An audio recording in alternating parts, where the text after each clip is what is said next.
Amén, amén. Muchas gracias eh, a todos por aceptar esta invitación. Bueno, como les decía la profe Beatriz, hoy vamos a iniciar este diplomado internacional déjenme compartir, ¿dónde está? Aquí.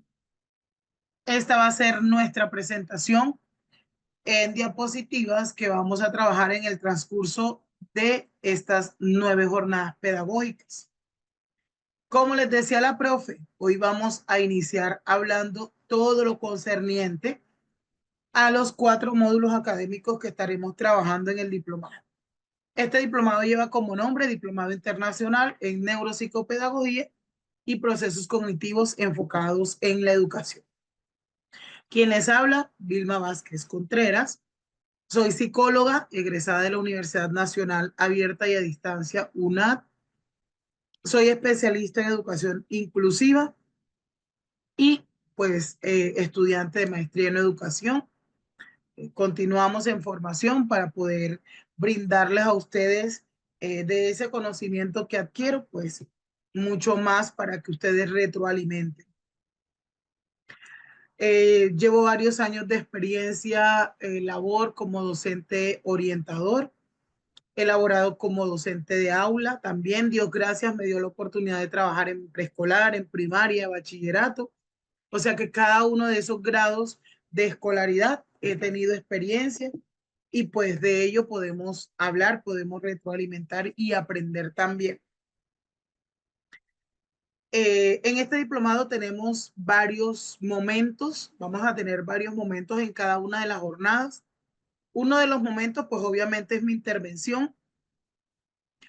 Eh, Dada esa intervención, dada pues la explicación del tema, de lo que concierne a esa jornada, les daremos el espacio a ustedes, donde van a tener la oportunidad de aportar, de hacer preguntas, de pues desde también su praxis pedagógica y la experiencia que ustedes tengan, poder aportarnos a nosotros, que también vamos a aprender de ellos.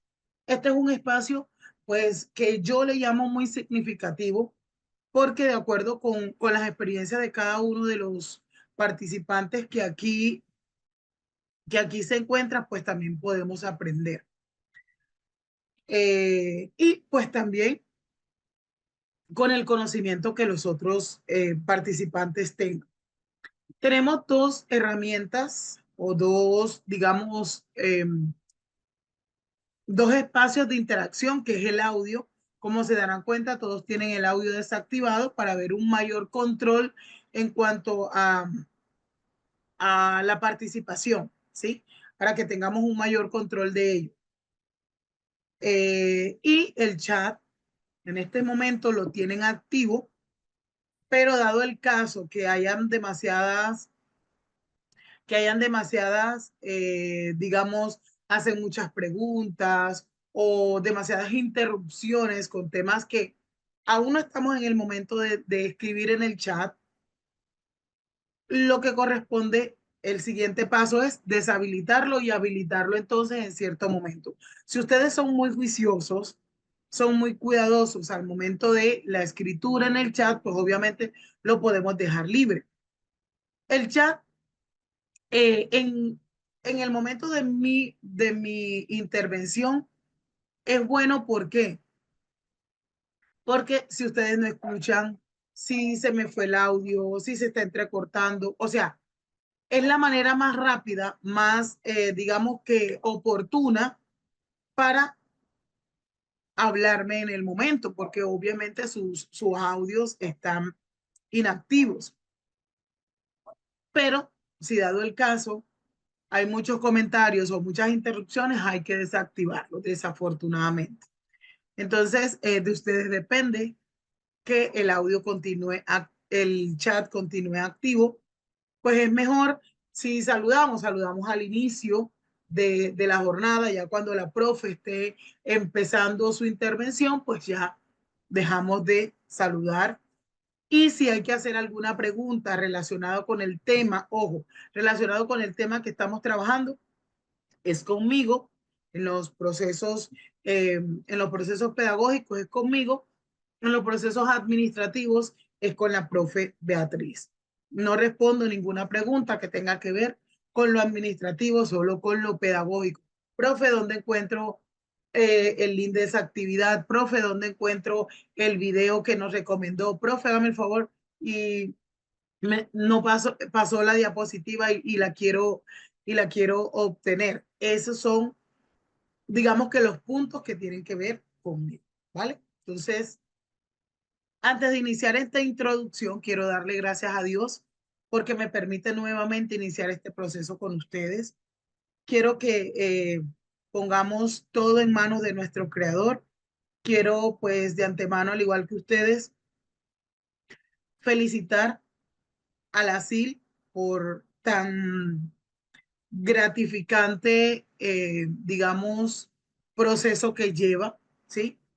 Ofertan unos cursos gratis, unos diplomados gratis, donde todos y cada uno de ustedes pueden hacer parte de ese aprendizaje siempre y cuando estemos en ese interés.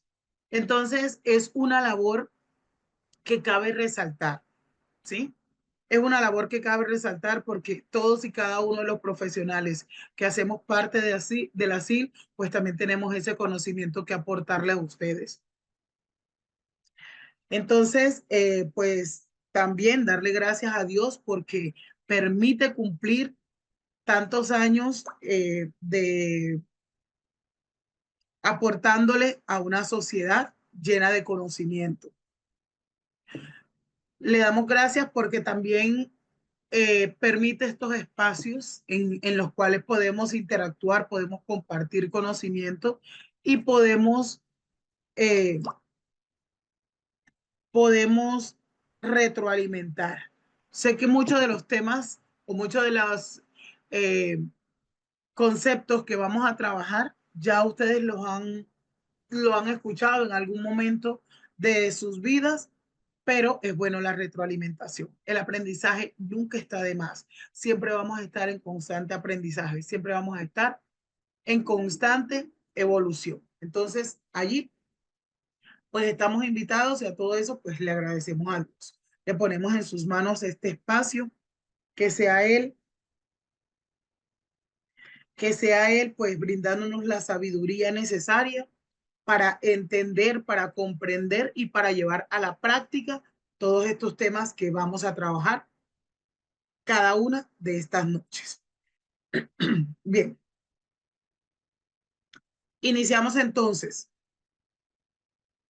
Este diplomado pues tiene un nivel de formación básico, intermedio, avanzado. Va dirigido pues digamos que un equipo bastante amplio e interdisciplinario como rectores, coordinadores, directivos, a docentes, docente de educación inicial, docente de educación primaria, educadores especiales, talleristas, terapeutas ocupacionales, a psicólogos, colegas, estudiantes de carreras afines y también a un público en general. Hay muchas personas que aunque no tengan ninguno de estos perfiles, son padres de familia, madres de familia, hermanos, tíos, primos, que necesitan conocer de lo que tiene que ver la diversidad o la neurodiversidad, que es lo que hacemos parte, ¿sí? Es lo que hoy hacemos parte de esa neurodiversidad. Entonces, en cuanto a la presentación, el diplomado en neuropsicopedagogía y procesos cognitivos es de origen transversal. Aunque es de carácter teórico, sé que lo vamos a llevar mucho a la praxis.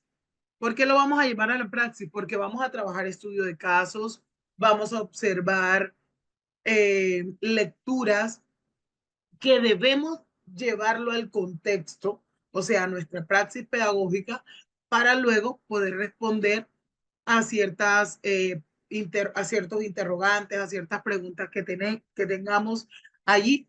Y de esa manera vamos a hacer el diplomado mucho más ameno, mucho más dinámico. Me gusta mucho la interacción, ¿sí? Hacemos un proceso de socialización, ustedes preguntan o ustedes responden y allí se retroalimenta.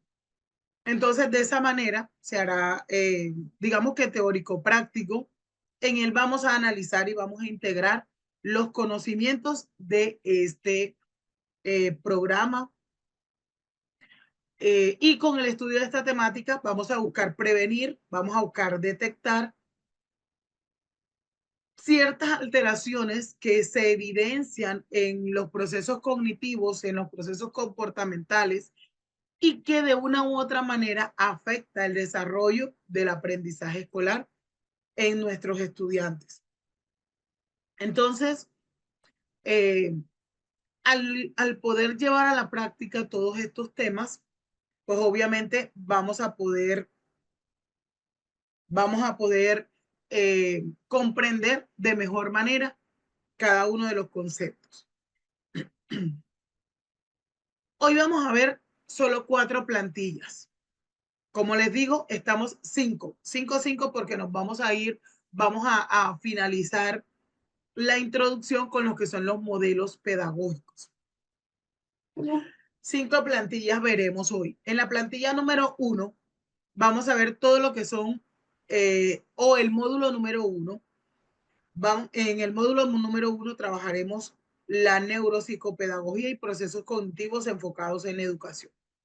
En el módulo número 1 que vamos a trabajar todo lo que tiene que ver con neurociencia, neuroeducación, neurodidáctica, la importancia que es el conocimiento de todos estos aspectos en nuestra praxis pedagógica.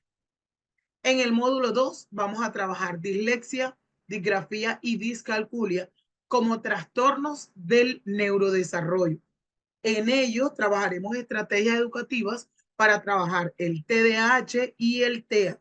¿Qué es el TDAH? Es el trastorno por déficit de atención e hiperactividad. ¿Y qué es el TEA? Es el trastorno del espectro autista.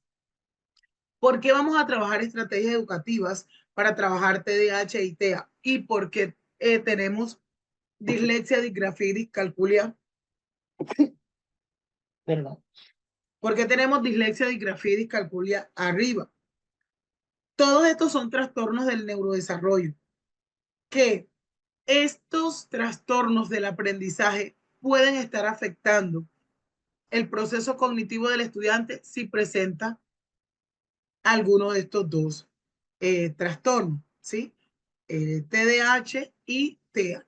Entonces, ellos, pues también el trastorno del aprendizaje también está ligado a un TEA y a un TDAH. O sea, a unas dificultades en ciertos procesos que al desglosarlo cada uno y al implementar, socializar estrategias que podemos trabajar, vamos a darnos cuenta que tan fácil es trabajarlo en el aula.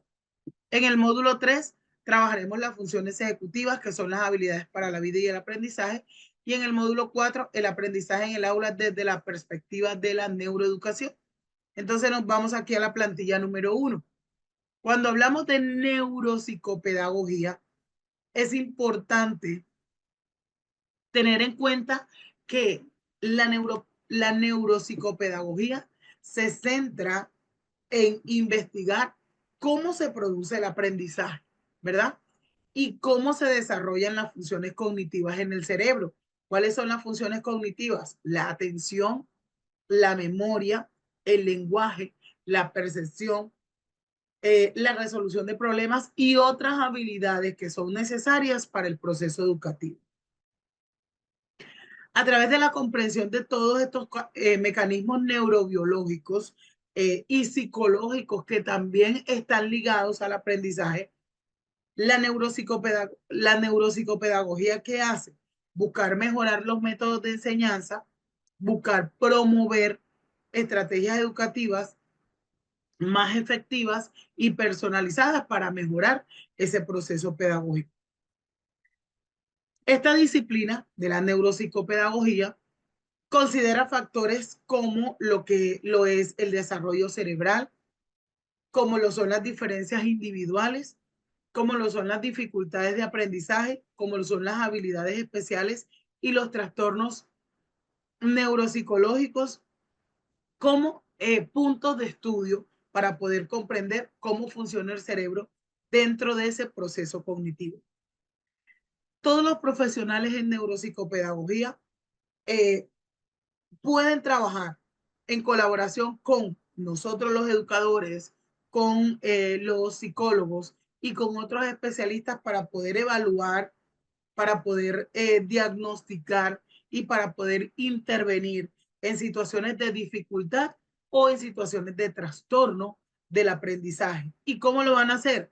Diseñando, luego que ya se considere un diagnóstico, se van a diseñar programas educativos que estén adaptados a las necesidades individuales de ese estudiante.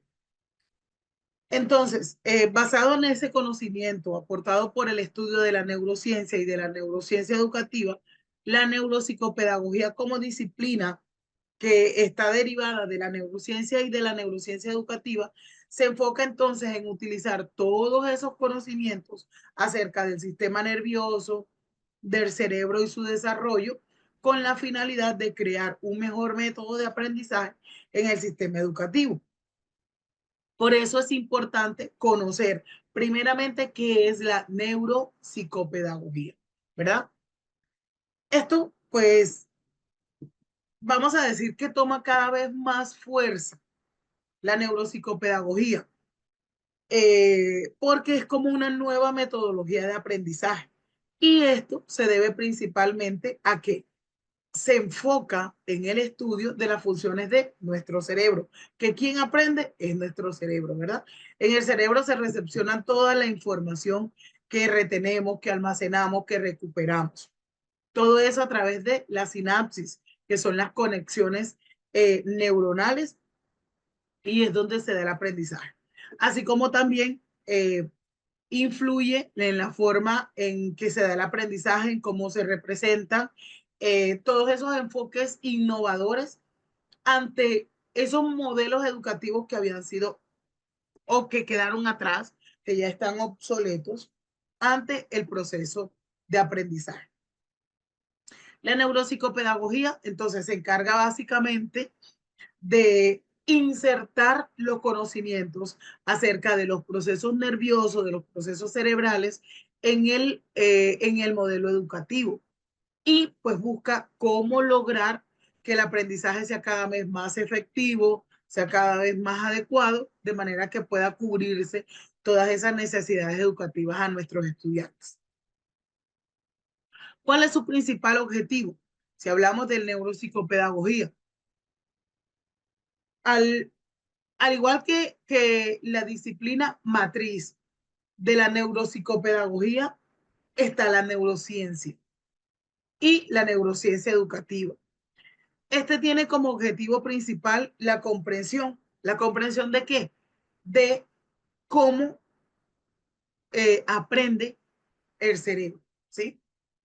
La forma como procesan las emociones, cómo ese individuo procesa las emociones, cómo ese individuo procesa la información, la conducta, los sentimientos, así de la misma manera cómo se perciben todos esos estímulos.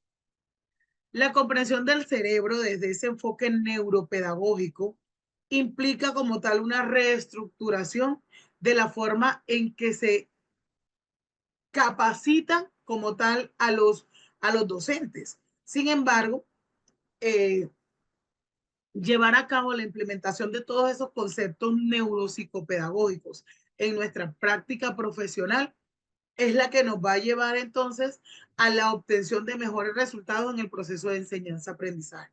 En la medida en que el docente identifique, sepa, reconozca y comprenda cómo funciona el cerebro de su estudiante, va a ser capaz de crear los mecanismos y las estrategias necesarias para llevar cada una de las metodologías adecuadas a esos estudiantes.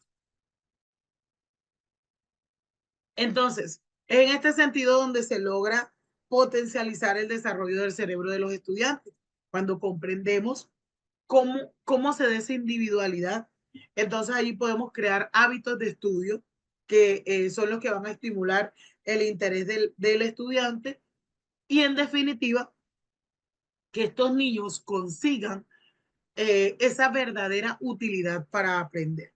¿Qué busca la neurociencia? Que no se enseñe por enseñar, que se enseñe a, que se aprenda a aprender, que se trabajen esos procesos cognitivos en el estudiante, que el niño comprenda el por qué, el cómo y el qué de su aprendizaje. Entonces, tal y como lo veníamos explicando, la neuropsicopedagogía, ella se basa de todos los conocimientos más específicos del cerebro y cómo estos procesos se desarrollan y cumplen un papel fundamental en el aprendizaje.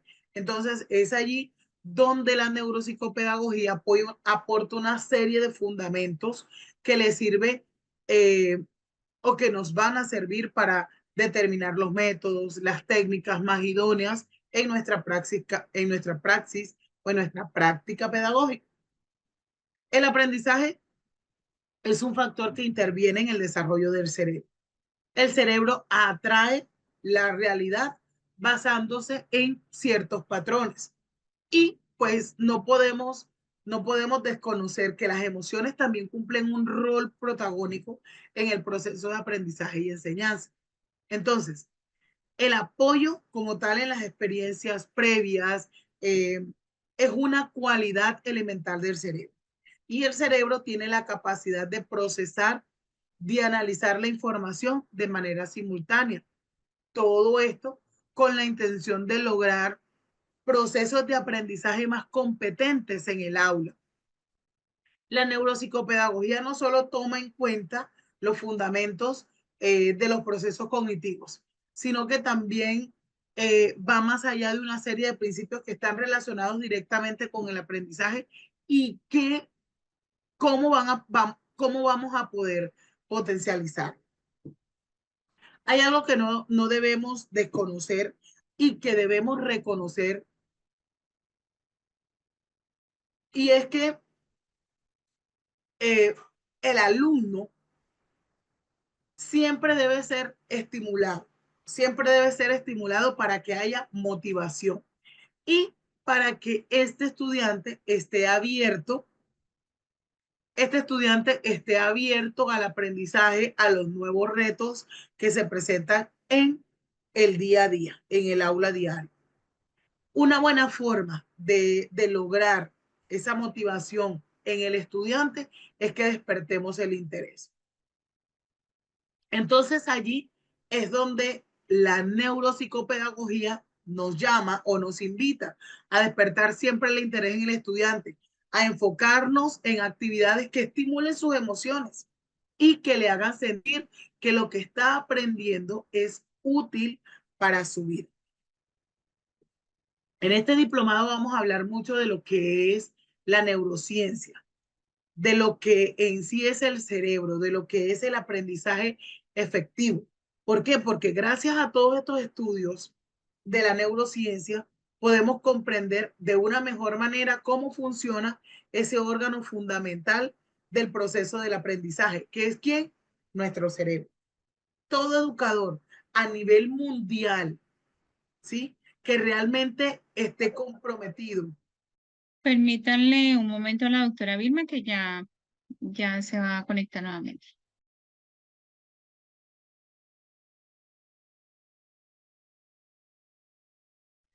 Bueno, ya regresé, mi profe. Muchas gracias. Listo. Entonces, hablaba de lo comprometido que debe ser el docente hoy día cuando hablamos de lo que es la neurociencia, ¿sí? Ese educador que realmente esté comprometido con enseñar para el cerebro que aprende, debe conocer al menos, o debemos conocer al menos, las funciones más elementales de cómo funciona el cerebro y cómo podemos mejorar esa práctica docente o nuestra práctica docente para poder alcanzar el aprendizaje significativo en los estudiantes. Vivimos en un mundo que ha evolucionado tremendamente, ¿sí? Y todo a nuestro alrededor ha cambiado la forma como se hacen los negocios, ha cambiado la forma cómo nos relacionamos, cómo interactuamos hoy día, ¿sí? Ya la innovación hasta la manera de interactuar, de comunicarnos ha cambiado. Bueno, voy a hacer un esto y le voy a responder un poco a los profes que están pidiendo las diapositivas. Profes, al momento de iniciar les explicaba que vamos a trabajar 4 diapositivas solo hoy. O sea, las 4 presentaciones de los módulos. Por eso no ha cambiado, ¿sí? Por eso no ha cambiado, pero ya a partir de la 5ª diapositiva sí va a ir relacionado con el tema. Es solo hoy que es la introducción.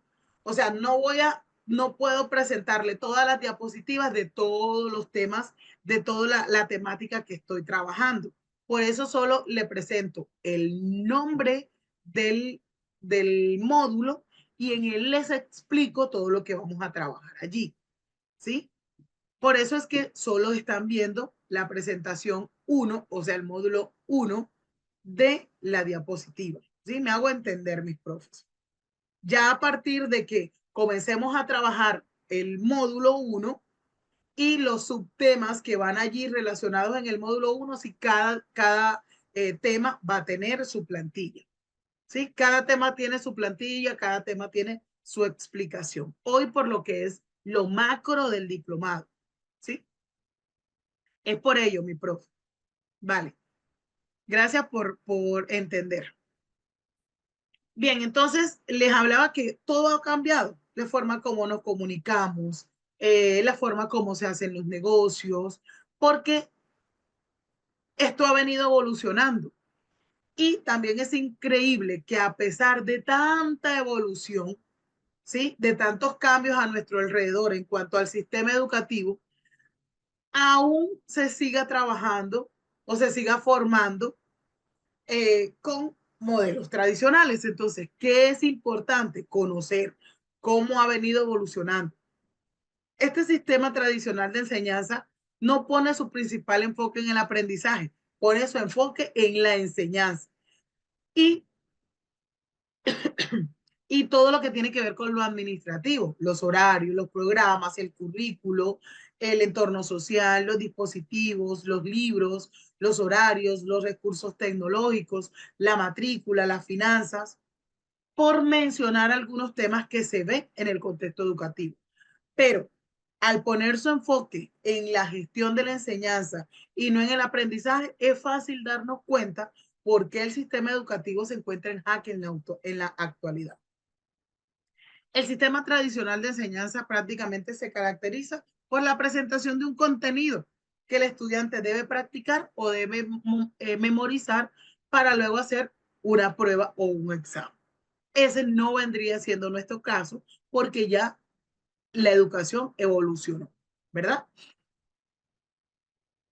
Todos los estudiantes, pues, digamos que en ese modelo tradicional hacen lo mismo. Las notas pasan al maestro al estudiante para luego ser evaluada por un examen que la mayor parte del tiempo explícitamente requieren las respuestas literales que se encuentran en un libro o un texto.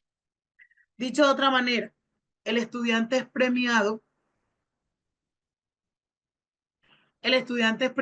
por su buena calificación, por acordarse de lo que el libro, el texto decía, independientemente si comprendió o no el tema, o si fue capaz de utilizar ese conocimiento en algún contexto de la vida real. Con todo esto podemos citar a Albert Einstein. Albert Einstein dijo una vez que aprender no es memorizar hechos, sino entrenar la mente para pensar. Entrenar la mente para pensar. Y pues no puede estar más en lo correcto, porque es lo que se busca hoy día, la participación activa de nuestros estudiantes. Es lo que se busca hoy día, que el estudiante viva lo que aprende en su contexto. En el modelo tradicional, al no haber participación activa, al no promover escenarios de supervivencia y de contextualización, los estudiantes no aprenden de manera efectiva, no aprenden de manera significativa y relevante. De hecho, entonces, que la memorización en el contexto de exámenes con preguntas que requieren ciertas respuestas de comprensión literal son las que se olvidan fácilmente. Y es lo que ha buscado la neurociencia. La neurociencia no solo se debe considerar como una disciplina, sino como el conjunto de ciencias cuyo sujeto de investigación ha sido el sistema nervioso, con un particular interés en cómo esas actividades del cerebro se relacionan con la conducta y se relacionan con el aprendizaje. Entonces, es allí donde nos vamos a enfocar a hablar del órgano del aprendizaje que viene siendo el cerebro y su relación con la conducta y el aprendizaje, que viene siendo el sistema nervioso central. Ya que en sus diferentes partes podemos llegar a comprender cada función que está asociada con el aprendizaje y qué sucede en cada una de esas partes del cerebro y en conjunto, cómo podemos comprender mejor qué está intentando aprender eh, y cómo podemos ayudar a mejorar nuestra praxis docente para ser más intencionales y producir mejor ese resultado. Como el sistema nervioso central es un conjunto de órganos, es un conjunto de tejidos neuronales que están encargados de regular las funciones de nuestro cerebro y la comunicación de nuestro cerebro con el resto de nuestro cuerpo. Entonces, al comprender todo ello, nos permite, ese sistema nervioso nos permite percibir los sentidos, nos permite comprender el mundo. Gracias a ellos que podemos oír, podemos ver, podemos notar, eh, podemos palpar, ¿sí? El tacto, poder saborear. Y no solo eso, sino que también podemos regular los movimientos de nuestro cuerpo y procesar mentalmente una información que el entorno nos está proveyendo. Entonces, allí en este primer módulo, que está relacionado con la neuropsicopedagogía, también vamos a hablar de los procesos cognitivos. En este primer módulo vamos a hablar de lo que es neurodidáctica, de lo que es neuroeducación, que va muy ligado a los procesos de aprendizaje.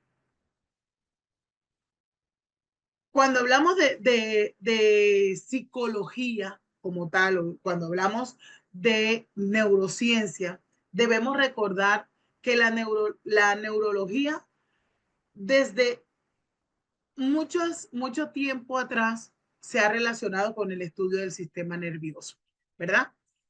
Y es el en el cual incluye el encéfalo, entendido como aquella porción del sistema nervioso comprendido desde el cráneo y que lo conforma el cerebro, el tronco encefálico y el cerebelo.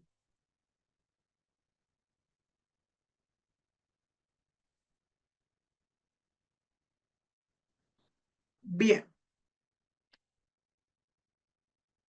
Entonces, con los avances que ha tenido, los avances tecnológicos del siglo XXI, se han alcanzado nuevos descubrimientos de cómo funciona el cerebro y se reconocen cómo se reconoce ese órgano, digamos que es el más complejo del ser humano. Y es por ese motivo que surge entonces la neurociencia, porque interactúa con otras disciplinas. Por ejemplo, la biología con la neurobiología, el lenguaje con la neurolingüística, la anatomía con la neuroanatomía y en la educación, que es en el que nos vamos a enfocar aquí, con la neuroeducación. Entonces, ahí, después de hacer este breve análisis como tal de lo que es la neurociencia y los procesos cognitivos, la psicología y la pedagogía considera que se debe tener en cuenta o muy en cuenta la idea de lo que es la neuropsicopedagogía, ¿sí? Porque es una disciplina que integra esas tres disciplinas, las ciencias, la psicología y la educación. Se entrelazan entre sí de manera sistemática y concentran todo lo que son los aspectos fundamentales en esos tres ejes, que es la persona y el contexto educativo. Bien, allí pues pasaríamos toda la introducción hablando de lo que es la neuropsicopedagogía, pero bueno, son temas que vamos a ir desglosando poco a poco y vamos a ir respondiendo preguntas relacionadas con la neuropsicopedagogía y todo lo que son los procesos cognitivos. Bien, en el módulo número 2 trabajaremos entonces los trastornos del neurodesarrollo. ¿Cuáles son esos trastornos del aprendizaje? Primeramente hay que hablar de los trastornos del desarrollo. A lo que llamábamos anteriormente se sustituyó por el nombre de trastorno del neurodesarrollo más preciso. Los trastornos del neurodesarrollo son trastornos de base neurológica. Ellos afectan la adquisición del conocimiento, afectan la retención o la aplicación de habilidades específicas o conjuntos de información. Esto consiste en ciertas alteraciones que se da en la estructura cognitiva del individuo, alteraciones en la atención, alteraciones en la memoria, alteraciones en la percepción, en el lenguaje, alteraciones en la resolución de problemas o en la interacción social. Estos trastornos del neurodesarrollo suelen ser leves, suelen ser fácilmente observables con intervención conductuales y con intervenciones educativas, o suelen ser mucho más graves. En cada niño se da de una manera diferente esos trastornos del neurodesarrollo. Se da de manera más leve o se da de manera más grave, de modo en que estos niños que están afectados requieren de un apoyo educativo particular. Por eso es importante comprender qué es lo que está sucediendo en el cerebro de ese estudiante, de ese individuo, para poder llegarle a él. Dentro de esos trastornos del neurodesarrollo tenemos el TDAH. El TDAH es el trastorno por déficit de atención e hiperactividad. Aquí en este módulo hablaremos del TDAH desde el cerebro. ¿Cómo es el cerebro de ese niño con TDAH? ¿Cómo es el cerebro de ese niño con trastorno del espectro autista? El TDAH se caracteriza por un lapso de breve o escasa atención o excesiva actividad o una impulsividad inadecuada para la edad en la cual se encuentra el niño y que esto afecta su funcionamiento o afecta su desarrollo cognitivo. El déficit de atención e hiperactividad es un trastorno cerebral. Se presenta desde el nacimiento o se desarrolla poco después del nacimiento. Algunos niños presentan sobre todo dificultad en sostener o en mantener la atención prolongada, la concentración, en mantener esa capacidad para completar las tareas. Otros niños suelen ser hiperactivos e impulsivos y hay otros niños que pueden presentar ambos grupos, tanto inatención como hiperactividad e impulsividad. Allí se habla en este trastorno, trastorno por déficit de atención e hiperactividad, de tres tipos. Vamos a hablar de lo que es la falta de atención, que vendría siendo un tipo. El otro tipo sería la hiperactividad e impulsividad. Y el tercer grupo, que viene siendo el TDAH combinado, que es ese grupo que tiene tanto falta de atención como hiperactividad e impulsividad. Para poder establecer ese diagnóstico,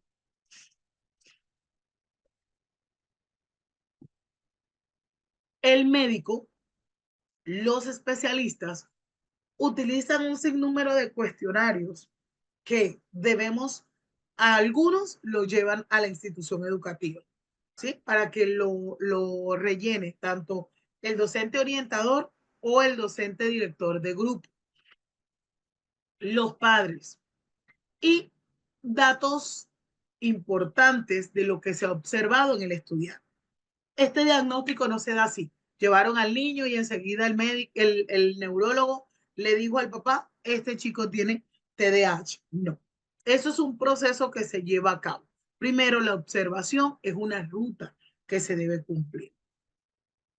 Entonces, frecuentemente para ellos es necesario el empleo de fármacos, muy frecuente, de acuerdo con la gravedad, ya sea leve o mucho más grave. Estos se le emplean farmacoestimulantes o psicoestimulantes u otros fármacos, ¿verdad? Además del tratamiento que se le da, se le brinda un entorno estructurado, se le brinda rutinas, planes de intervención escolar y también la modificación de la forma en que el padre de familia debe llevar a cabo ese tratamiento con el niño. Entonces, el TDAH es uno de los tipos de trastornos del neurodesarrollo. Aún existe gran controversia del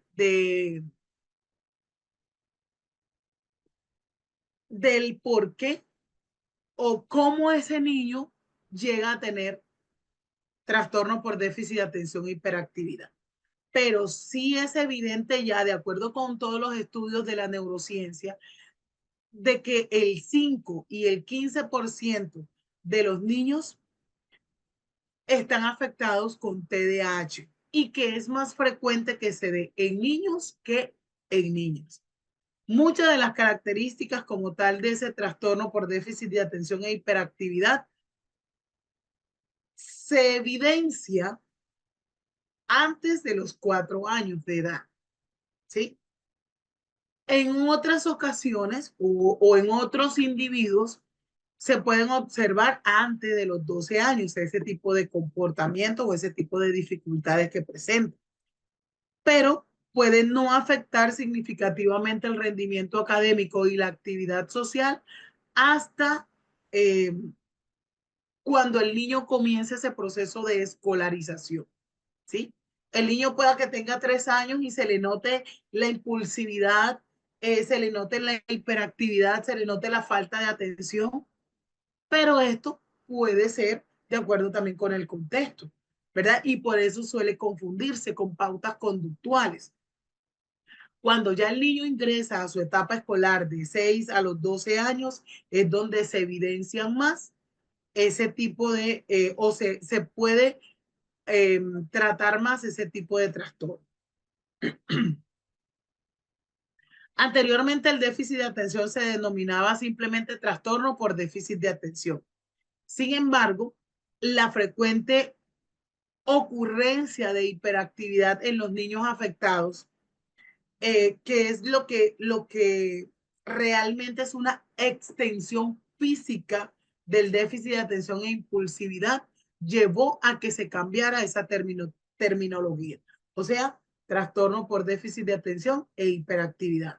Los síntomas del trastorno suelen ser, como les decía, leves o pueden ser graves y pueden volverse exagerados o se pueden convertir en un problema en ciertos ambientes, como lo es en el contexto hogar, como lo es en el contexto educativo, como en el contexto social comunitario, digamos que en un centro comercial, en la interacción con el niño, en su contexto, en su comunidad. Las limitaciones ocasionales por la escuela, los estilos de vida organizados, hacen una gestión adecuada de ese trastorno por déficit de atención e hiperactividad y que este sea crucial, siempre y cuando, ojo, siempre y cuando se le brinden los ajustes necesarios a ese estudiante y se le brinde el tratamiento necesario. Aquí pues vamos a hablar así ampliamente lo que es el trastorno, la sintomatología y cuáles son las estrategias que podemos trabajar allí.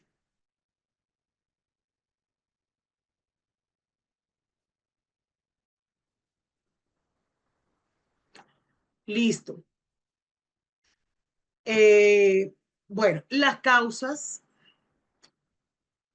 cuando hablamos de causas, podemos decir que el TDAH no tiene una causa específica conocida, pero los factores genéticos como la herencia genética es la que está a menudo más frecuente. Entonces, las investigaciones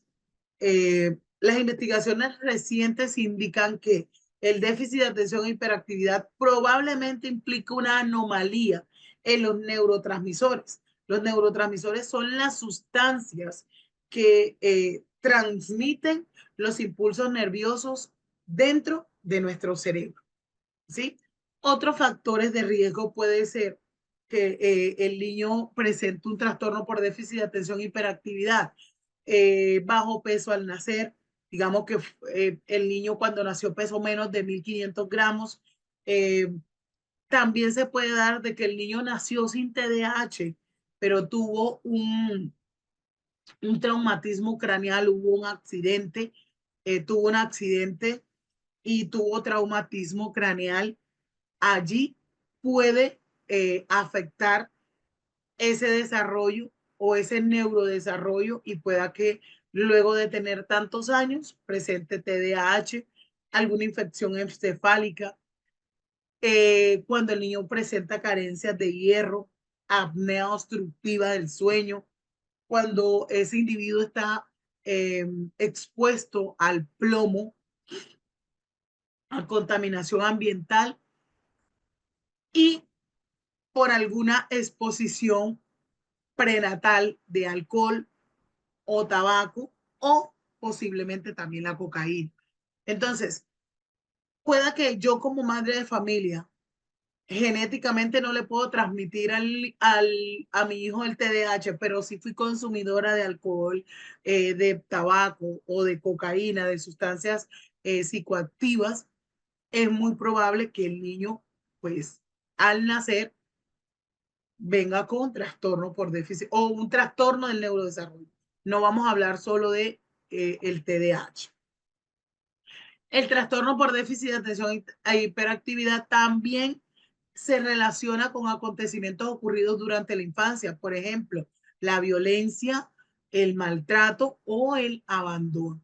Entonces, hay ciertos factores que allí inciden en ese diagnóstico. Si hablamos del TDAH, los trastornos del espectro autista o el trastorno del espectro autista son trastornos en los que ese individuo que está afectado presenta dificultades para desarrollar esas relaciones sociales normales. ¿Cómo relaciones sociales normales? Cuando hay cierta interacción, cuando yo converso contigo, cuando le miro a los ojos, cuando nos agarramos de la mano y que yo tengo ese impulso, esa iniciativa, cuando utilizo el lenguaje de forma anómala o estos individuos con TDAH no lo hacen en lo absoluto. Muestran comportamientos muy restringidos, muy estereotipados y pues repetitivos. Estos chicos que están afectados, estos individuos que están afectados, tienen dificultad en la comunicación y en las relaciones, ¿sí? En la interrelación. Eh, Presentan patrones restringidos, como les digo, del comportamiento, intereses y actividades, y ellos tienden a seguir una rutina rígida. El diagnóstico prácticamente se basa en la observación y en la información que aporta los padres de familia, sus progenitores, sus cuidadores, además de ciertas pruebas cribados específicas para el autismo estandarizadas. Ya no se le llama autismo, ¿sí? Se le llama condición del espectro autista, aunque en el DSM-5 aún esté especificado trastorno del espectro autista, ya ahorita este léxico inclusivo ha venido mejorando y se le llama condición del espectro autista. ¿Por qué se le llama espectro? Porque aunque 2 o 3 chicos presenten este mismo trastorno, hay una diversa gama de sintomatología. Entonces, por eso se le llamó espectro. La mayoría de estos individuos afectados responden mejor con intervenciones conductuales muy estructuradas. Anteriormente, a, a los trastornos del espectro autista se les subdividía en autismo clásico, ¿sí? Si recuerdan aquellos que pasaron un poco eh, por estos conceptos, el autismo clásico, el síndrome de Asperger, el trastorno desintegrativo infantil, el trastorno generalizado del desarrollo no especificado.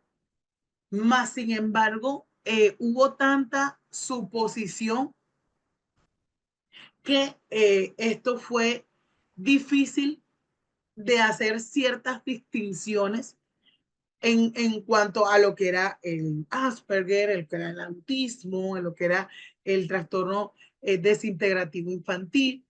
Entonces, los médicos ya no usan esa terminología y consideran a todos estos trastornos como un trastorno del espectro autista, excepto lo que es el síndrome de Rett, ¿sí? Que es un trastorno genético, ya este es un trastorno genético distinto. Los TEA son distintos al síndrome de Rett, aunque muchas personas TEA pueden también presentar síndrome de Rett o ambos. El sistema de clasificación pues hace hincapié que dentro del amplio espectro hay diferentes características y pueden ocurrir con más o menos intensidad en una determinada persona. Entonces allí hablaremos, en este módulo hablaremos de eh, el apoyo, ya no sé qué, los tipos de TEA, los tipos de apoyo. Se le llama tipo de apoyo 1, tipo de apoyo 2 y tipo de apoyo 3. Causas. Todos los trastornos del neurodesarrollo han apuntado a que se dan por factores genéticos.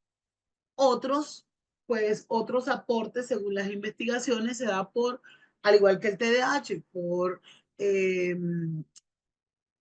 contaminación con plomo, con ciertos traumatismos, ¿sí? Pero que a menudo están asociados a factores genéticos. Para los padres de un niño con trastorno del espectro autista, el riesgo de tener otro hijo es alrededor, otro hijo con trastorno del espectro autista es a partir del 3 al 10%. Y pues varias anomalías genéticas, como lo viene siendo el síndrome del cromosoma X frágil, el complejo de esclerosis tuberosa, el síndrome de Down, que pueden estar asociados también al trastorno del espectro autista. Allí. Bien, cuando hablamos de dislexia, disgrafía y discalculia, hablamos de trastornos del aprendizaje. Esto consiste en una falta de, digamos que, aptitud para adquirir, para retener o usar ampliamente las habilidades específicas o la información, como consecuencia a esas deficiencias en la atención, la memoria o el razonamiento y afecta la actividad escolar. Si nos damos cuenta que todos estos trastornos tienen que ver con nuestra estructura cognitiva, con el funcionamiento de nuestro cerebro, con el avance de nuestro cerebro.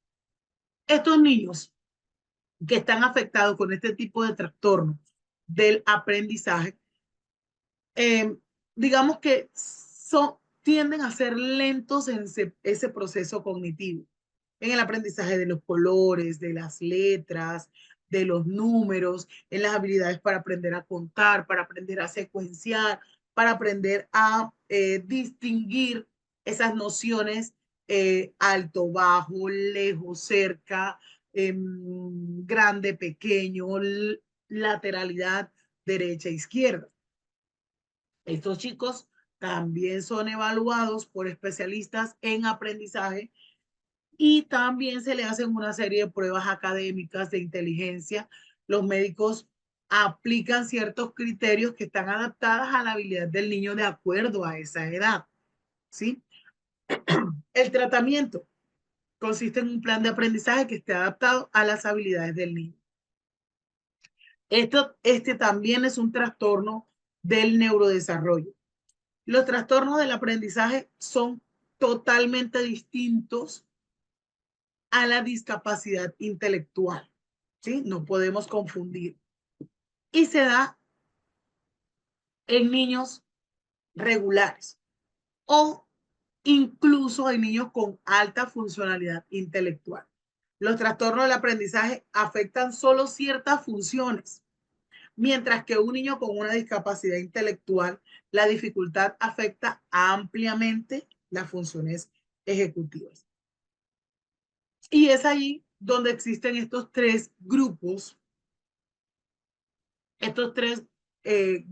de trastornos del aprendizaje, que viene siendo la dislexia, que es el trastorno en la lectura, en la lectoescritura, la disgrafía, que viene siendo el trastorno en la expresión escrita, y la discalculia, que son los trastornos relacionados con las matemáticas. Los niños con trastorno del aprendizaje pueden presentar ciertas dificultades significativas para comprender y aprender matemáticas, pero no la presentan en la lectura y en la escritura. Además, pueden manejar bien otras materias, lo que presentan discalculia. La dislexia, digamos que allí la dislexia es el más conocido de los trastornos del aprendizaje. Entre otros trastornos del aprendizaje, también se llega a problemas de aprendizaje debido principalmente a dificultades con la visión o con la audición o la coordinación o algunas alteraciones emocionales, aunque estos problemas también se pueden presentar en chicos con trastorno del aprendizaje. ¿Qué pasa con la dislexia? La dislexia es un trastorno específico en la lectura. Esta consiste en la dificultad en la separación de las palabras simples o en grupo de palabras y parte de palabras que vendrían siendo fonemas, ¿verdad? Dentro de cada palabra. Estos niños que están afectados con dislexia tardan en el inicio del proceso lingüístico. Presentan ciertas dificultades en la articulación del lenguaje, o sea, problemas en la pronunciación, o tienen cierta dificultad para mezclar sonidos o identificar los sonidos de las palabras. Ellos son sometidos a ciertas pruebas académicas, ciertas pruebas de inteligencia.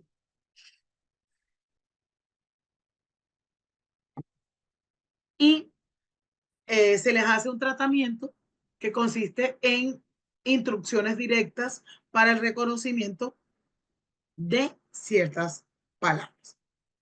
La dislexia, ¿qué pasa con la dislexia y el cerebro? Sí, que pues allí en su momento lo vamos a desglosar. La dislexia ocurre cuando el cerebro tiene dificultad para llevar a cabo esas conexiones entre el sonido y el símbolo, o sea, entre la grafía y el fonema, ¿sí? La conciencia fonológica.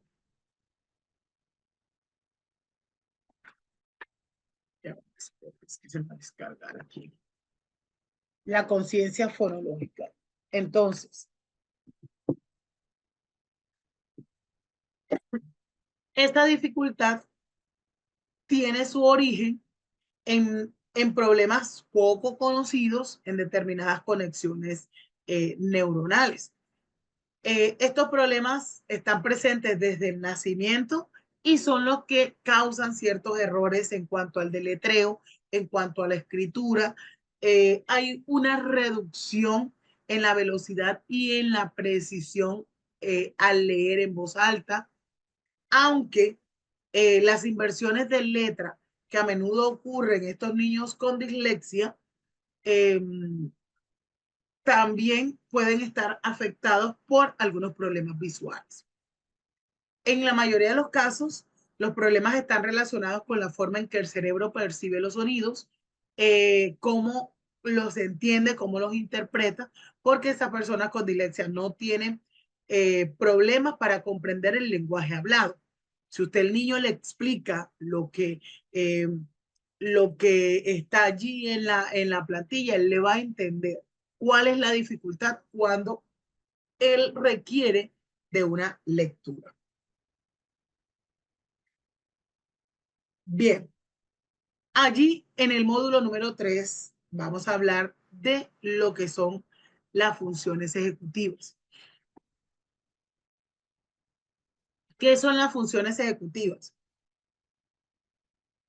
Las funciones ejecutivas son actividades mentales complejas que son necesarias para planificar, para organizar, para guiar, para revisar, para regularizar y para evaluar el comportamiento necesario para adaptarse eficazmente al entorno y alcanzar ciertas metas.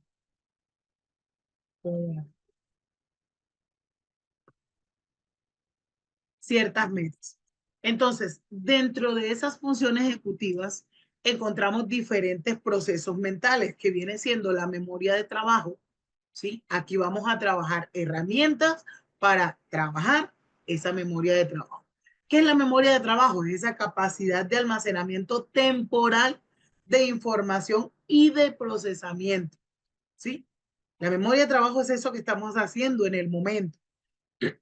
Y esta se trata de un espacio en el que la información específica está disponible para su manipulación y la transformación durante un periodo particular de tiempo. Tenemos la planificación como otra función ejecutiva. La planificación es esa capacidad de generar objetivos, desarrollar planes de acción para conseguirlo y elegir el más adecuado en base a la anticipación de consecuencias. Está el razonamiento, que viene siendo esa facultad que nos permite resolver problemas de diversos índoles de manera consciente, estableciendo esas relaciones causales entre ellos. También tenemos la flexibilidad. La flexibilidad tiene que ver con la habilidad que nos permite realizar esos cambios que ya estaban previamente planeados. Es eso lo que le vamos a trabajar al niño. Es eso lo que le vamos a trabajar en el niño, esa habilidad que permita que si se realizan ciertos cambios no se va a alterar. Está la inhibición. La inhibición es esa capacidad de ignorar los impulsos o la información irrelevante, tanto interna como externa, cuando estamos realizando dicha tarea. Está la toma de decisiones dentro de esas funciones ejecutivas, está la estimulación temporal, está la ejecución dual. ¿Cuál es esa ejecución dual? La capacidad de realizar dos tareas al tiempo. Dichas tareas deben ser de diferentes tipos, presentando atención a ambas de manera constante. Aunque, según los estudios de la neurociencia, es mentira que usted eh, centra su atención en dos cosas al tiempo. Usted se desenfoca de una para realizar la otra o viceversa. Se enfoca de esta para realizar esta. ¿Para qué sirven estas funciones ejecutivas? En nuestra vida diaria necesitamos de ello para poder desenvolvernos en nuestro entorno y para poder conseguir nuestros objetivos. Son fundamentales, por ejemplo, cuando planificamos el día al levantarnos,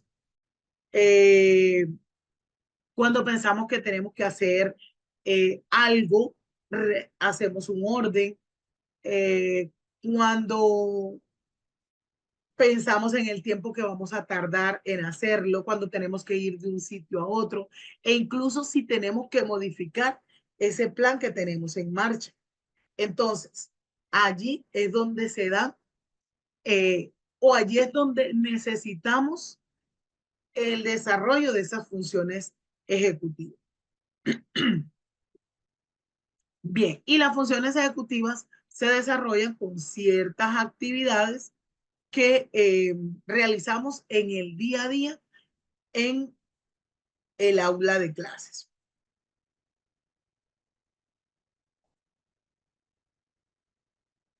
Eh, bueno, y en el módulo número 4 vamos a hablar sobre el aprendizaje en el aula desde la perspectiva, de la neuroeducación. La neuroeducación es un campo emergente. La neuroeducación busca comprender cómo el cerebro aprende, cómo podemos aplicar estos conocimientos para mejorar la enseñanza y el aprendizaje en el aula. Hay unos puntos claves que vamos a trabajar allí, como lo que es el cerebro plástico. El cerebro, como está en constante cambio, en constante adaptación, y es eso que significa que siempre podemos aprender y siempre podemos mejorar. Entonces es allí donde la neuroeducación se centra en crear entornos de aprendizaje que fomenten la neuroplasticidad, ¿verdad? Vamos a hablar también de lo que es la neuroplasticidad y poder comprender cómo se da. Las emociones son importantes. ¿Por qué? Porque juegan un papel crucial en el aprendizaje. Un ambiente de aprendizaje positivo y seguro para poder mejorar la motivación, la atención y la memoria. La atención es limitada.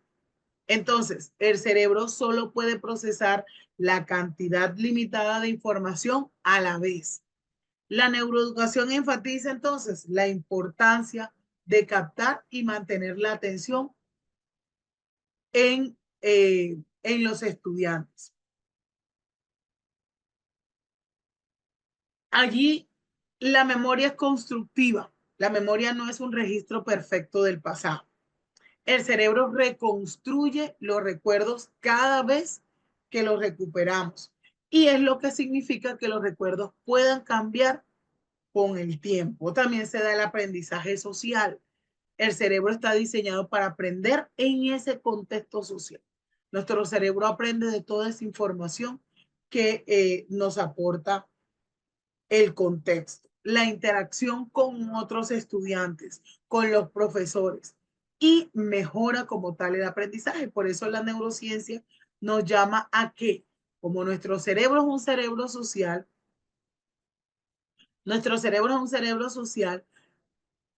trabajar ese aprendizaje interrelacionándonos, ¿sí?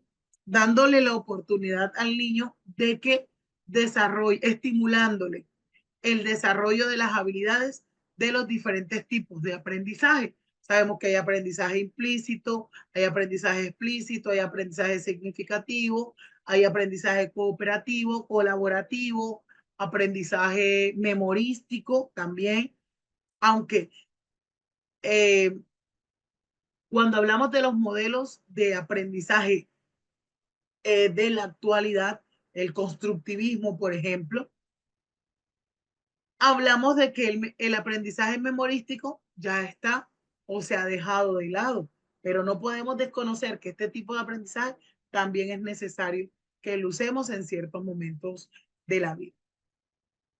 ¿Cómo se aplica en el aula la neuroeducación? La neuroeducación se aplica en el aula creando un ambiente de aprendizaje positivo, formando un sentido de fomentando un sentido de pertenencia, de seguridad, creando el respeto en el aula, utilizando estrategias de enseñanza activas, donde se involucren a todos los estudiantes en el aprendizaje. Pero ¿cómo podemos involucrarlos, mis profes? A través de actividades prácticas, a través de ciertos proyectos, a través de discusiones. Todo ello que ayude al estudiante a relacionarse o a interrelacionarse entre sí. Proporcionar una retroalimentación oportuna y constructiva. Esto ayuda al estudiante a comprender sus fortalezas, a comprender sus debilidades y a identificar áreas que requieren mejorar. Una parte importante que nos dice la neuroeducación es incorporar el movimiento y el juego de nuestros estudiantes. El movimiento y el juego mejora la atención, mejora la memoria, mejora la creatividad. Vamos a brindar unos espacios de aprendizaje mucho más activos en el estudiante, creando estrategias de aprendizaje que ayuden a los estudiantes a desarrollar esas habilidades como el pensamiento crítico, como la resolución de problemas, como la autorregulación. Y pues importante es que se considere la individualidad. Cada cerebro es único, ¿sí? Y aquí lo vamos a ir desglosando. Cada cerebro es único. Cada cerebro aprende de manera diferente, porque es fundamental reconocer y respetar todas esas diferencias individuales en el aula. Por eso es que la neuroeducación, al comprender la neuroeducación, tenemos muchos beneficios que vendrían siendo mejorar el rendimiento académico, que vendría siendo el aumentar la motivación y el compromiso en los estudiantes, vendría siendo promover el desarrollo de habilidades socioemocionales, preparar a los estudiantes para el aprendizaje a lo largo de la vida. En sí, la neuroeducación nos ofrece diferentes perspectivas y perspectivas muy valiosas como aprender eh, cómo aprender cerebro, cómo podemos crear esos entornos de aprendizaje más efectivos, aplicar estos principios de la neuroeducación en el aula, podemos ayudar al estudiante a alcanzar ese máximo potencial, aunque tenga alguna afectación en su neurodesarrollo, ¿sí? Que son esos estudiantes que nosotros llamamos estudiantes retos, esos estudiantes que de una u otra manera requieren y necesitan esos ajustes razonables que vamos a implementar en el aula. Eso vendrían siendo o esa vendría siendo esa diversidad. Cuando hablamos de neurodiversos, cuando hablamos de neurotípicos, cuando hablamos de neurodivergentes, es importante comprender esa diferencia. El aprendizaje. El aprendizaje es un proceso, este proceso que se da eh, cuando el ser humano adquiere, cuando modifica, cuando refina sus habilidades, cuando refina sus destrezas, su conocimiento o la conducta. Pero todo esto se da como resultado de qué? De una experiencia que incluye como tal el estudio, incluye la observación, la instrucción o la práctica. Y representa un cambio relativamente permanente que perdura. Estos cambios perduran durante cierto tiempo. Existen diversas aproximaciones como tal al aprendizaje.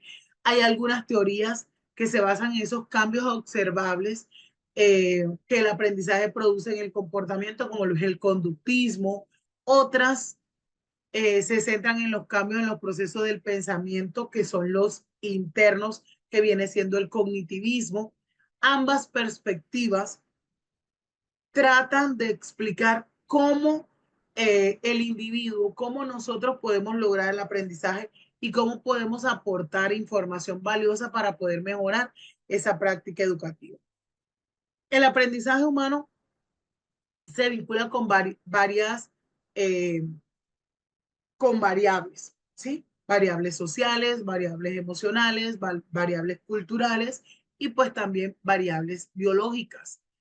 Allí, pues también hace parte la motivación, que es un componente esencial, ya que el ser un proceso activo, este implica atender selectivamente al medio, emplear la memoria, razonar y aplicar diversas herramientas mentales. Las personas aprenden a lo largo de toda la vida, ¿sí? Aprendemos a lo largo de toda la vida. Cada vez que haya interacción, puede haber aprendizaje. La pedagogía, la psicopedagogía, la psicología educativa, ellas se han encargado de estudiar los distintos tipos de aprendizaje, pues también la dinámica que se debe dar en las distintas áreas y en las distintas etapas vitales del ser humano. Y pues también poder diseñar, con la comprensión de todo ello, poder diseñar esas estrategias educativas, esos planes pedagógicos, que son los que nos van a ayudar a potenciar la capacidad de cada individuo. En la psicología, si hablamos de la psicología, el aprendizaje es un concepto central. La psicología del aprendizaje estudia la forma en que las personas adquieren y procesan esa información, la práctica educativa y todos esos factores que influyen en el aprendizaje. Aunque existen diferentes bases teóricas desde las cuales se explica cómo se adquieren nuevos conocimientos, cómo se adquieren nuevas conductas, cómo se adquieren nuevas actitudes, y que esto viene siendo fundamental para el diseño de sus planes educativos eficaces. Por ejemplo, la perspectiva conductista, si hablamos de la cognitiva, si hablamos del constructivista y si hablamos de la sociocognitiva, todas ellas nos hablan desde la perspectiva del aprendizaje. Pero la psicología en la educación es la que busca comprender el proceso de aprendizaje desde ese enfoque biopsicosocial y se tiene en cuenta el proceso cognitivo. Los procesos cognitivos son esas funciones en las que nos permite adquirir, almacenar, procesar y utilizar esa información como la atención, la memoria y el pensamiento. También están los factores que influyen en el aprendizaje, que obviamente son todas esas variables que lo condicionan y que lo favorecen, ¿sí? Como pueden ser factores internos como la actitud, la autoestima o el interés. También hay factores externos que tienen que ver con el contexto socioeconómico, también tienen que ver con el ámbito familiar, con la disponibilidad de los recursos educativos, con la implementación de las estrategias también. Y hay posibles intervenciones que se trata de esa aplicación de la teoría del principio psicológico para mejorar las estrategias de enseñanza, para diseñar métodos de estudios, para identificar posibles dificultades o problemas y para poder seleccionar estrategias y metodologías que están adecuadas a cada situación. Bien, esto lo vamos a ver allí en ese módulo 4. Bueno, aquí está el módulo 1 para iniciar entonces a hablar sobre ello y nos enfocamos al objetivo. El objetivo es aportar en el conocimiento las posibles diferencias en el nivel de desarrollo de los factores neuropsicopedagógicos y de los procesos cognitivos en estos niños con dificultades en el aprendizaje, verificando allí la existencia de una asociación entre los factores neuropsicológicos y los procesos cognitivos que intervienen en el aprendizaje. Aquí vamos a observar digamos que un video que está relacionado con los modelos pedagógicos. ¿Qué son esos modelos pedagógicos? Digamos que cuando hablamos de los modelos pedagógicos debemos enfocarnos en la pedagogía, el arte, la ciencia de la enseñanza, que son aspectos cruciales en la educación y que tienen como objetivo facilitar el aprendizaje, fomentar el desarrollo cognitivo, fomentar el desarrollo emocional y social de los estudiantes. A lo largo de los años, los educadores, los investigadores han desarrollado varios modelos pedagógicos, todo esto para poder comprender cómo aprenden las personas y poder mejorar esa práctica docente. Entonces, un modelo pedagógico, ¿qué es? Es un sistema, ¿verdad? Un modelo pedagógico en sí es un sistema. En este sistema se pretende establecer una serie de técnicas, una serie de estrategias, unos medios de enseñanza, unos métodos de enseñanza. El objetivo de los modelos pedagógicos es poder lograr que los estudiantes alcancen un aprendizaje significativo. Además, mediante esos modelos pedagógicos se pueden establecer ciertos criterios y se pueden establecer ciertas secuencias de evaluación. Dentro de esos tipos de modelos pedagógicos, que son los que vemos allí,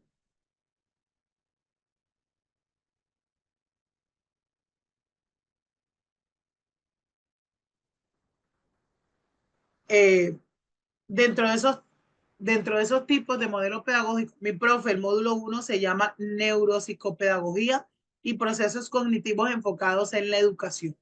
Fue el primero que socializamos, mi profe Tatiana.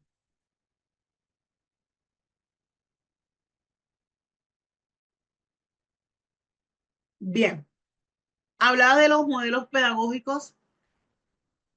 Ellos difieren mucho, los modelos pedagógicos actuales difieren mucho de los que se utilizaron hace algunos años.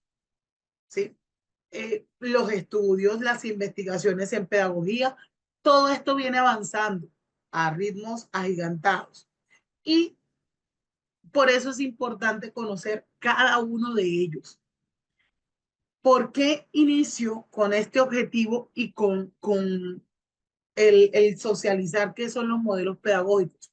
Porque ahí es donde vamos a poder observar, vamos a poder comprender cómo han venido evolucionando y cómo desde esos hallazgos de la neurociencia se ha dado esa evolución. Difieren mucho de los que se usaron anteriormente porque esto es lo que nos ha venido ayudando a poder ajustar la realidad que existe en el aula. Tenemos una realidad neurodiversa, ¿verdad? Donde todos y cada uno de esos niños que tenemos en el aula piensa, actúa, interioriza, retiene la información, se comporta de manera diferente.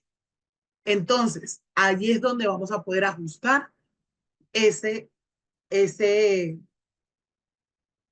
ese aprendizaje en ese estudiante, al poder comprender cómo trabajarlo, cómo crear la metodología.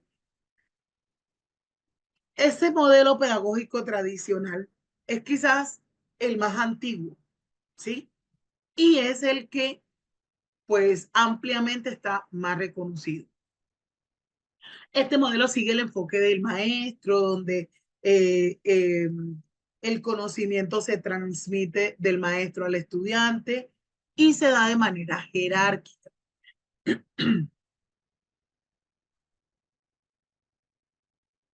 Se, manera, se da de manera jerárquica. El docente es la principal figura de autoridad, mientras que los estudiantes aquí son los receptores pasivos de esa información.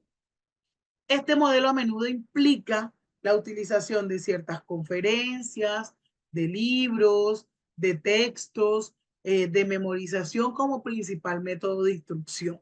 Pero a pesar de las críticas, a pesar de todo lo que hoy día se habla del constructivismo, se habla del cognitivismo, también se le da sus méritos, porque la pedagogía tradicional también tiene esos méritos, ¿sí? Cómo proporcionar una forma estructurada y eficiente de poder entregar contenidos a una gran cantidad de estudiantes. Sin embargo, se ha criticado por no promover el pensamiento crítico, por no promover la creatividad y la participación activa del estudiante.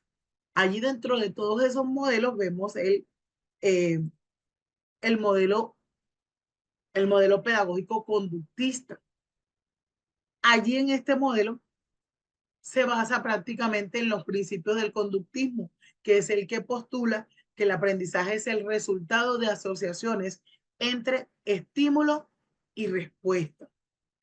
Allí se enfatizan los comportamientos observables y utiliza el refuerzo y el castigo para poder dar forma y modificar el comportamiento del estudiante. Recordemos allí a Skinner, ¿sí? Que viene siendo uno de los precursores de este modelo. El papel del maestro es crear un entorno que estimule los comportamientos deseados y minimice esos comportamientos no deseados. Pero de acuerdo con todas esas teorías conductistas, la repetición y la práctica son esenciales para el aprendizaje. O sea que está también muy ligado al aprendizaje tradicional, aunque se había venido modificando. Este anima al estudiante a repetir comportamientos deseables. Los críticos, ellos argumentan que este modelo simplifica demasiado el proceso de aprendizaje y descuida la influencia de los procesos mentales internos. Entonces, de allí comenzó o siguió la evolución hacia el modelo pedagógico experiencial, donde pone un énfasis o un especial significado en el aprendizaje a través de esa experiencia directa y de la reflexión. Hubieron defensores como Cole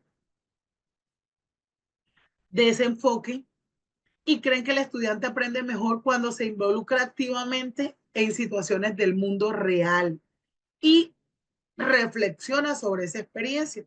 Es más, Cole también tiene una teoría de los tipos, de los estilos de aprendizaje, que vendrían siendo, ayúdenme, los estilos de aprendizaje según Cole es el convergente, el divergente, el, se me escapan ahorita,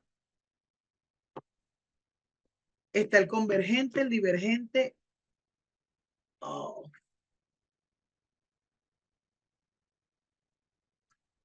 bueno, allí lo veremos más adelante. Él pues afirma que el aprendizaje se da cuando hay una real experiencia, cuando hay una real exposición del alumno con el medio que lo rodea. El aprendizaje experiencial entonces puede tomar varias formas, incluso excursiones, juego de roles, las simulaciones y todas esas actividades que tienen que ver con la resolución de problemas ayudan al estudiante a, al aprendizaje. El, en la pedagogía, asimilador y acomodador. Así es. Convergente, divergente, asimilador y acomodador. Gracias, mi profe Ruth. Esos son los estilos de aprendizaje según Cole. Como son teorías, también está la teoría de Barth, que habla de el visual, auditivo, el kinestésico, ¿verdad? Están las teorías de los hemisferios del cerebro. Hay muchas teorías sobre los estilos de aprendizaje que vamos a ir desglosando. Entonces, esa pedagogía experiencial cuenta con el apoyo de esos educadores como Dewey, que él pues argumentaba de que el aprendizaje debía ser relevante y debía estar conectado con la vida de los estudiantes. Al involucrar activamente al estudiante con ese proceso de aprendizaje, este modelo entonces buscó un pensamiento o una comprensión mucho más profunda hacia lo que era el pensamiento crítico y la aplicación de este conocimiento en cuanto a la experiencia. Luego surgió el modelo pedagógico cognitivista, donde se centra la idea en el aprendizaje.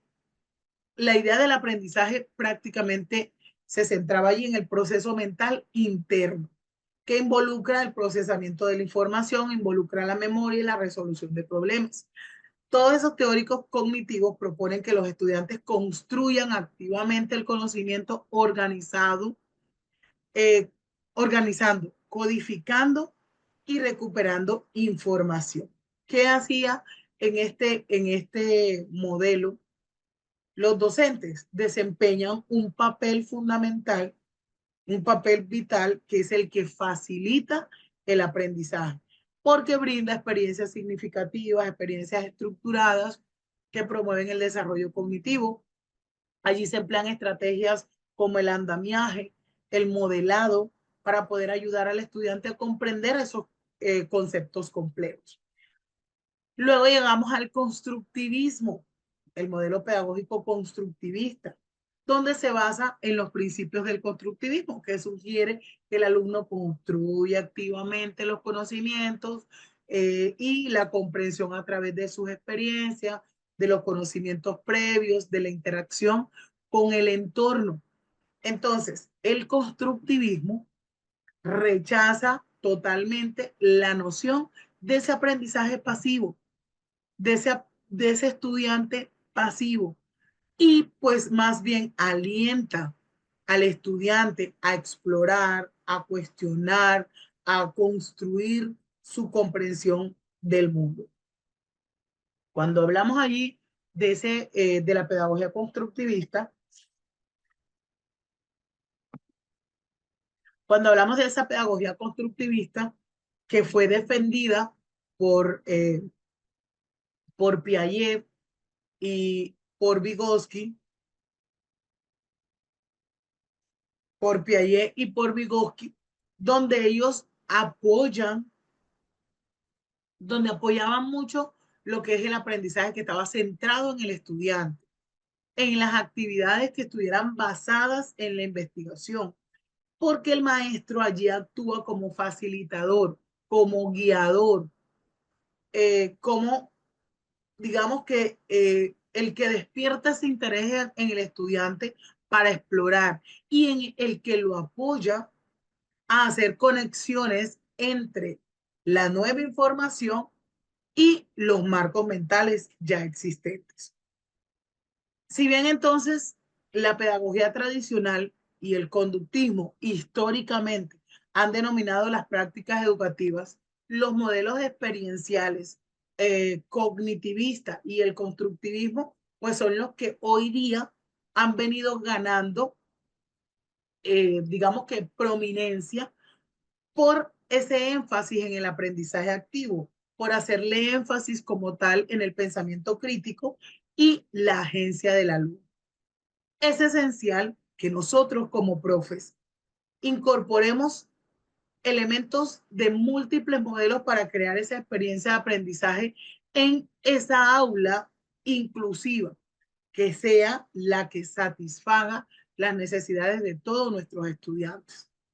Al poder explorar, al integrar continuamente estos conocimientos sobre lo que son los modelos pedagógicos, vamos a poder adaptar los enfoques de enseñanza y pues obviamente vamos a poder mejorar el aprendizaje de los estudiantes en ese panorama dinámico de lo que es en sí la educación. Entonces, por eso es que en la actualidad aún se habla de esos modelos pedagógicos y digamos que no estamos casados específicamente con un modelo en nuestra praxis pedagógica. Si yo les hago una pregunta y le digo, profes, escríbanme allí por el chat qué modelo pedagógico se imparte en su institución educativa, allá los que son docentes. Entonces me van a decir, nosotros somos constructivistas, ya se imparte el constructivismo social, mira, la profe Nancy es el constructivismo. ¿Quién más?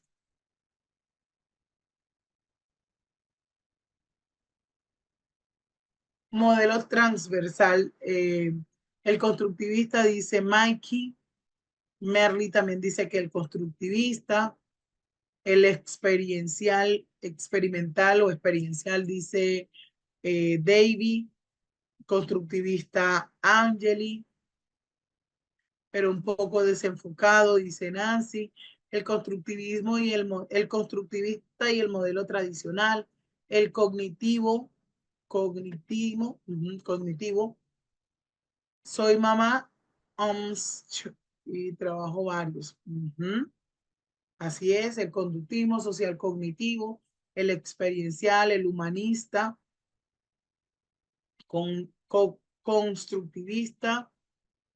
Nos encanta que se centre en el estudiante. Constructivista, modelos pedagógicos social crítico, dice Liz. El proyecto es crítico dialógico con enfoque constructivista.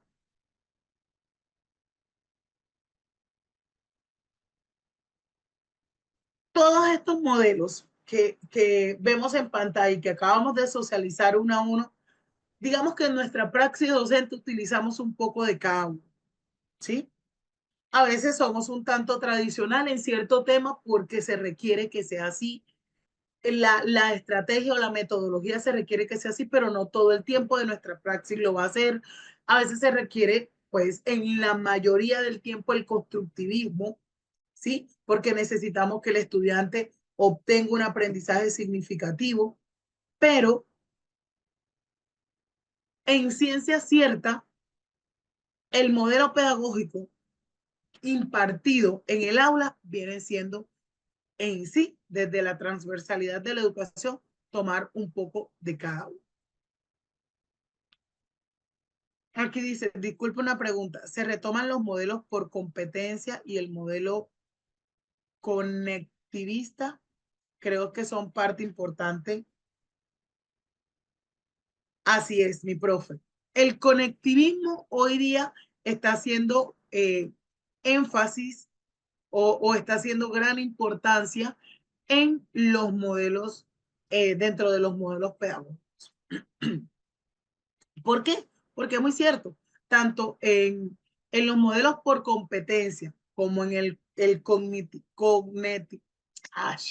conectivismo, me enredó la lengua, se está ganando gran relevancia en los últimos años, especialmente en este contexto de lo que le llamamos la era digital, ¿sí? En cuanto a ese modelo de competencias, como se centra en el desarrollo de habilidades y las capacidades prácticas que los estudiantes necesitan para desempeñar el éxito en ese mundo real, por eso se aplica, ¿verdad? Se busca que el estudiante sea capaz de aplicar sus conocimientos y sus habilidades en la actualidad, en habilidades concretas. El mundo laboral está en constante cambio, ¿sí? Y las competencias, obviamente, son cada vez más valoradas. Entonces, por eso es que se busca desarrollar esa habilidad. Las instituciones educativas buscan formar graduandos, estudiantes, que sean capaces de adaptarse a todas esas demandas eh, que exige el mercado laboral.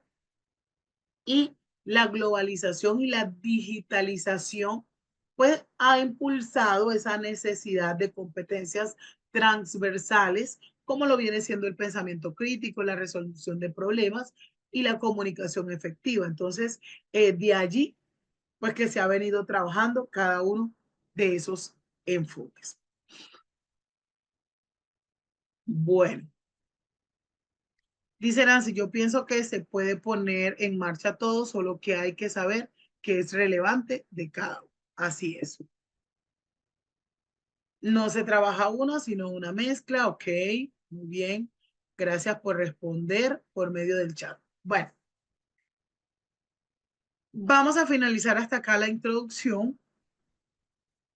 Mañana entonces retomamos a trabajar el módulo número 1. Iniciamos con lo que es el concepto de neuropsicopedagogía para iniciar ya a ciencia cierta el módulo. ¿Sí? Eh, Vi preguntas allí, pero cuando estoy en el proceso de la socialización, pues no me gusta interrumpir para responder preguntas que tienen que ver digamos, con lo administrativo. El diplomado inicia a las 6:30 en punto. Nuestra jornada pedagógica 6:30 en punto, hora Colombia. Ya la profe Beatriz pues nos va a ampliar mucho más sobre ello. Finaliza a eso de las 9:15. ¿Sí? Vamos a tener, como les digo, varios momentos.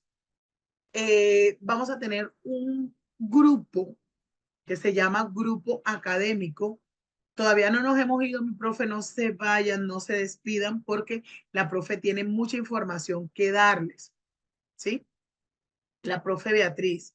Entonces, si se despiden ahora, mañana están preguntando eh, situaciones relacionadas con la información que se dio. Entonces, es mejor que nos quedemos un minutico, 10 minutos, no le voy a decir un minuto porque les miento, 10 minuticos, y les explicamos todo lo que tiene que ver eh, con los temas administrativos. Vamos a tener una actividad, esa actividad de retroalimentación. ¿Qué, profe? Si no realizo la actividad, no me certifico. El certificado tiene un costo, ¿sí? Las clases son totalmente gratuitas. Si usted se quiere certificar, pues obviamente tiene un costo. Entonces, su certificación depende del pago de ella, no de la realización de la actividad. La actividad es autónoma, es una actividad de retroalimentación que nos va a ayudar a nosotros a ampliar el conocimiento, ¿sí? Vamos a tener varios momentos donde yo digo, bueno, en casa observen un video y mañana socializamos. Son tiempo extra que ustedes deben realizar para en pro de la información que se les va a brindar. Bien, entonces aquí les doy el espacio a la profe Beatriz nuevamente para que sea ella quien les explique todo lo que tiene que ver con ello. Profe Beatriz, conmigo, pues finalizamos hoy, nos vemos Dios mediante mañana, como les digo, ya para iniciar en sí sobre lo que es la neuropsicopedagogía.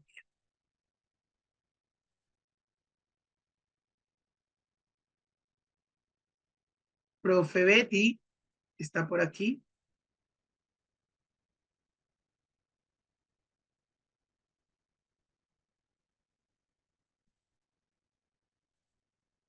Hola, hola. Bueno, parece que la profe Betty no está. Eh, tenemos mucha información que brindarles aquí en este diplomado. Hoy, pues, obviamente presentamos solo los 4 módulos, pero hay mucha información que dar. Ustedes tienen mucho que aprender, más aún cuando tenemos chicos neurodivergentes en el aula de clases, ¿sí? Y que necesitamos crear estrategias para llegarles, eh, para trabajar con ellos. Entonces, pues es importante cada una de la información que aquí se tiene. Estas plantillas la van a obtener, que viene siendo el material de apoyo que se les brinda. Se les brinda unas clases gratis y el material de apoyo. Las clases quedan grabadas, como se dieron cuenta.